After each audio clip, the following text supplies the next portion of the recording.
ॿिए पासे नौशर फिरोज़ी अदालत में बिलावल ज़रदारी क़त्ल केस जी ॿुधणी थी आहे। ग़ुलाम मुर्तज़ा जतोई ऐं ॿिया दहशतगर्दीअ टोड़ अदालत में पेश थिया आहिनि। अदालत केस जी ॿुधणी 12 जुलाई ताईं मुलतवी करे छॾी। अमीनाणी थाणे वारे केस में मां नारा जेल में हुयसि।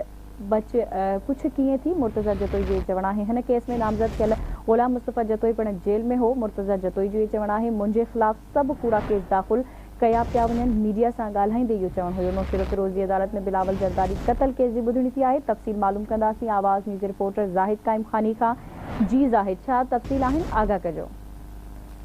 बिल्कुल, नेशनल पीपल्स पार्टी के चेयरमैन ऐं जीडी जे मरकज़ी अॻवान ग़ुलाम मुर्तज़ा ख़ान जतोई दादू ज़िले जे इब्नाई थाणे ते दाख़िल केस में जेको आहे अॼु एटीसी कोर्ट नौशर फिरोज़ में पेश थिया, जिते ॿिन्हिनि धुरनि जे वकीलनि आर्गुमेंट कया ऐं हुन खां पोइ ॿुधणी जेका आहे 12 जुलाई ताईं मुलतवी कई वई आहे।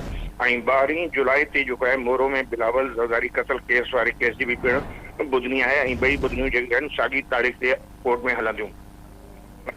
कोर्ट में हाज़िरी खां पोइ मीडिया सां ॻाल्हाईंदे ग़ुलाम मुर्तज़ा ख़ान जतोई चयो त जेको इब्नाई वारो थाणे जो केस दाख़िल कयो आहे उन वक़्तु मां बि जेल में हुयुमि ऐं ग़ुलाम मुस्तफ़ा जतोई जेको दादू वारो आहे उहो बि जेको हिकिड़े कूड़े केस में जेल में हुयो ऐं जेल मां असां कीअं डायरेक्शन ॾिना आहिनि त जेको आहे पुलिस ते हमिलो कयो वञे।